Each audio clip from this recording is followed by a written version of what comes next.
নমস্কার বন্ধুরা, আশা করি তোমরা সবাই খুব ভালো আছো। আমার এই বাংলা চ্যানেলে তোমাদের সবাইকে স্বাগত জানাই। আমাদের এই সিম্পল লাইফস্টাইল ভিডিওগুলো তোমাদের কেমন লাগছে কমেন্ট করে জানালে খুব ভালো লাগবে। যাই হোক, আজকের ভিডিওতে বেশ কয়েকটা ভিলেজ কুকিং দেখালাম। জানো তো বন্ধুরা, কাজের ফাঁকে ফাঁকে আমি এসে দেখে যাই যে আমাদের পুজোর প্যান্ডেলটা কত দূর এগোলো। যদিও এবছর আমার পুজো নিয়ে খুব একটা উৎসাহ নেই, সামাজিক পরিস্থিতি আমাকে বড় ভাবাচ্ছে। যদিও আমার করার হয়তো কিছুই নেই, তবু ওই ভাবনাটুকু থেকে যায় আর কি। যাই হোক, রোজ রোজ আর সব কাজ কি দেখাবো বলো? ওই বাসন মাজা, ঘর পরিষ্কার করা, সেগুলো আর রোজ রোজ কি দেখাবো? সেই জন্য ওগুলো স্কিপ করে শুধু রান্নাটুকুই দেখাচ্ছি। আজকে রান্নাতে কি করছি দেখো, একদম তেল ছাড়া একটা রান্না করছি। এটা একটা ভিলেজ কুকিং আর ভীষণ ভীষণ হেলদি।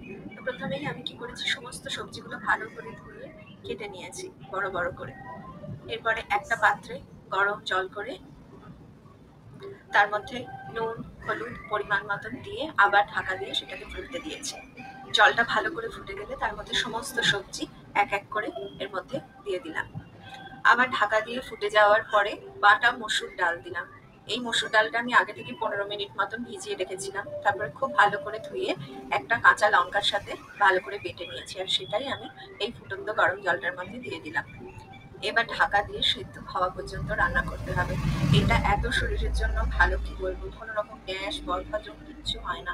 পেট যখনই খারাপ থাকে আমরা এরকম করে রান্না করে খাই।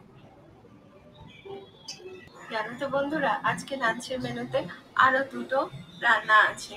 একটা হচ্ছে মাশরুম। মাশরুম খেতে আমার বর খুব ভালোবাসে আর আমিও ভীষণ ভালোবাসি। আজকাল তো দেখি আমার ছেলেটাও মাশরুম খেয়ে নিচ্ছে। মাশরুমের জন্য পেঁয়াজ, ক্যাপসিকাম, টমেটো সবকিছু কাটা হয়ে গেছে, আর এগুলো দিয়ে ধীরে ধীরে রান্না করে দেবো। এই রেসিপিটা আগে মনে হয় একবার শেয়ার করেছিলাম, এখন আর শেয়ার করছি না। আজকে আরো একটা খুব তাড়াতাড়ি হয়, মানে 10 মিনিটের মধ্যে রান্না হয়ে যায়, এরকম একটা রেসিপি তোমাদের সাথে শেয়ার করলাম। এটা হচ্ছে বেগুন। কখনো কখনো আমরা বেগুন খেতে ভীষণ ভালোবাসি, কিন্তু কখনো কখনো কি হয় বলো তো, বেগুন পোড়ানো যায় না। তো তখন আমি এই রেসিপিটা বানাই, এত তাড়াতাড়ি হয় যে কিছু বলার নেই। জানো তো, একদম পাতলা পাতলা করে বেগুনগুলোকে কেটে আমি ছোট ছোট টুকরো করে নিই, তারপর তার মধ্যে নুন হলুদ মাখিয়ে দিই। ওই একই তাওয়ার মধ্যে বেশ কিছুটা পেঁয়াজ আর কাঁচা লঙ্কাও ভেজে নিই। পেঁয়াজটা কিন্তু একদম নরম করে ভাজলে হয় না, একটু কাঁচা কাঁচা মতন থাকলেই বেশি খেতে ভালো লাগে। আমি খুব শিওর যে এই রেসিপিটা কেউ যদি খায় সে আবার চাইবে।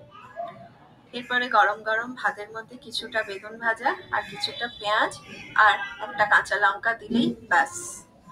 আজকে যে সমস্ত রান্নাগুলো দেখালাম, খুব ধীরে ধীরে রান্না করলেও মোটামুটি 1 ঘন্টার মধ্যে সমস্ত রান্না, কাটা বাটা ধোয়া সবকিছু হয়ে যাবে।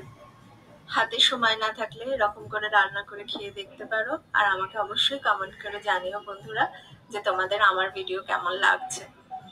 তোমাদের কমেন্ট না পেলে তো আমি বুঝতে পারবো না, আমার ইমপ্রুভমেন্টও হবে না।